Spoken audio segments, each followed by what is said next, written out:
اللہ صلی اللہ علیہ وسلم وَهُوَ شَهْرٌ أَوَّلُهُ رَحْمَةٌ وَأَوْسَطُهُ مَغْفِرَةٌ وَآخِرُهُ عِتْقٌ مِّنَ النَّارِ۔ رسول اللہ کا قول ہے کہ ماہ رمضان وہ مہینہ ہے کہ جس کا پہلا عشرہ یعنی پہلا 10 دن اللہ کی رحمت ہے، اور دوسرا عشرہ یعنی دوسرا 10 دن اس کی مغفرت ہے، اور تیسرا عشرہ یعنی آخری والا دور جہنم سے آزادی۔ یہ ماہ رمضان کی عظمت اور برکت کا مہینہ ہے کہ جسے اللہ نے یہ خاص فضیلت عطا فرمائی، وہ کسی مہینے کو عطا نہیں کی ہے۔ ماہ رمضان کو جیسی اللہ نے عظمت عطا کی، کسی مہینے کو عظمت نہیں ملی ہے۔ یہ مہینہ خاص طور سے رحمتوں، برکتوں اور دعاؤں کی قبولیت کا مہینہ ہے، اور ساتویں امام حضرت امام موسیٰ کا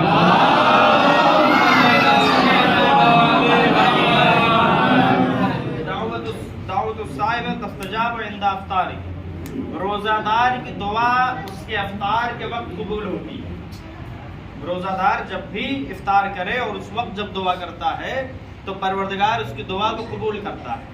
تو آپ سب حضرات ایک دوسرے کے لیے دعا فرمائیں، اور خاص طور سے معصومین کا جو طریقہ رہا ہے دعا کرنے کا، وہ پہلے دوسروں کے حق میں دعا کیا ہے، پھر اپنے بارے میں دعا کی ہے۔ شہزادی فاطمہ سلام اللہ علیہا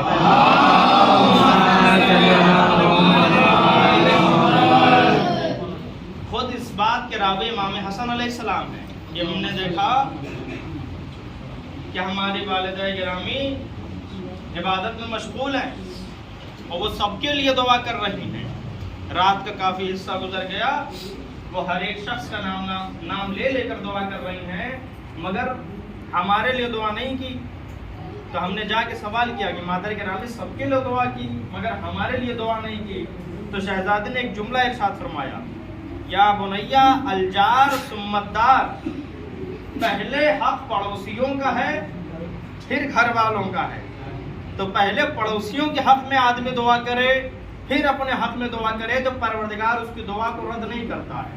اور ماہ رمضان میں جو دعا ہم پڑھتے ہیں، دعائے مغفرت جسے کہا جاتا ہے، جو اس طریقے سے ہے اللہم ادخل علی القبور السرور، یہ دعا رسول اللہ کا قول ہے، اور خود مولانا فرمان علی صاحب نے اپنی کتاب وظائف الابرار جو انہوں نے مرتب کی ہے اس میں لکھا ہے کہ اگر کوئی آدمی اپنی دعا مانگنے سے پہلے یہ دعا پڑھے تو اللہ اس کی دعا کو قبول کرتا ہے۔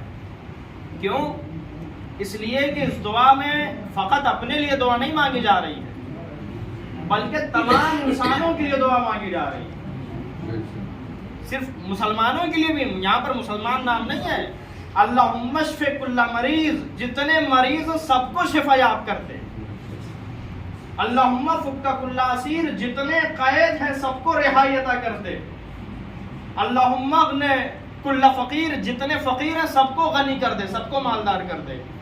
اللہم اشف کل جاع، جتنے بھوکے سب کے پیٹ کو بھر دے۔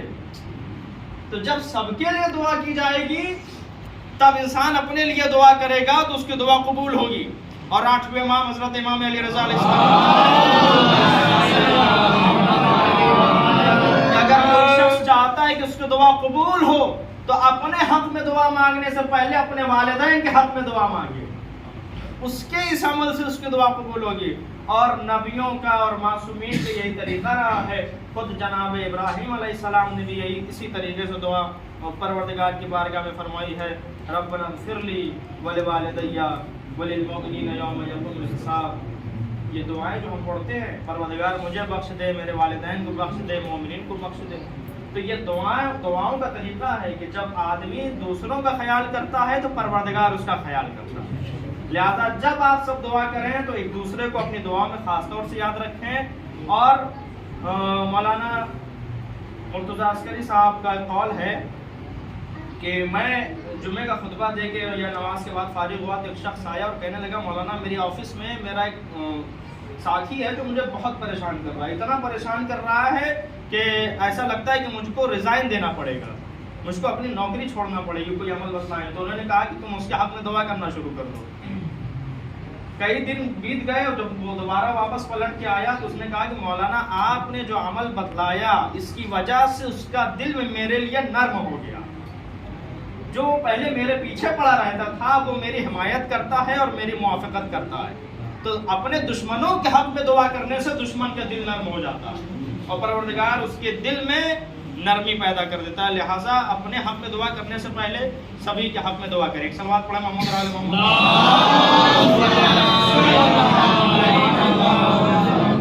وقت ہے. اب بات آ جائے ماہ رمضان کے سلسلے سے. کل کچھ باتیں بیان کی گئی تھیں مبتلات روزہ کے سلسلے میں. کتنی چیزیں ہیں جن سے روزہ باطل ہو جاتا ہے؟ 8 چیزیں ہیں جن سے روزہ باطل ہو جاتا ہے. سب سے پہلا مرحلہ آتا ہے نیت کا. بغیر نیت کے انسان کے کوئی بھی عمل قابل قبول نہیں ہے. جب تک آدمی نیت نہیں کرے گا عمل قبول نہیں ہوگا. اب نیت کا مطلب کیا ہے؟ نیت کا مطلب یہ نہیں ہے کہ آدمی زبان سے دہرائے یا دل یا دماغ میں سوچے. نیت کا مطلب یہ ہرگز نہیں ہے. النیت بالارادہ. نیت کا مطلب ہے ارادہ کرنا. یعنی جس کام کا آپ نے ارادہ کر لیا، بھلے زبان سے دہرایا یا دل میں سوچا یا نہیں سوچا، آپ نے ارادہ کر لیا کہ ہم نماز پڑھنے جا رہے ہیں تو اب یہی آپ کی نیت ہے. آپ نے ارادہ کر لیا کہ ہمیں پورے مہینے کا روزہ رکھنا ہے تو یہ پورے مہینے کی نیت ہے. اور بہتر ہے کہ پورے مہینے کے روزے کی نیت ایک ساتھ کر لیا جائے. اور ہر روزے کی نیت شب میں بھی کی جا سکتی ہے اور اذان صبح سے پہلے بھی کی جا سکتی ہے. اگر کوئی آدمی اذان صبح سے پہلے سو جائے اور نیت نہ کر سکے تو ظہر سے پہلے وہ نیت کر سکتا ہے. اگر اس کا ارادہ روزہ رکھنے کا ہے اور وہ سو جائے اور ظہر کے بعد اٹھے اور اس نے مبتلات روزہ میں سے کوئی ایسا کام انجام نہیں دیا تو جس کی وجہ سے روزہ باطل ہو جاتا ہے تو وہ اس وقت بھی نیت کر سکتا ہے. اس کا روزہ پورا مانا جائے گا. صلوات پڑھیں.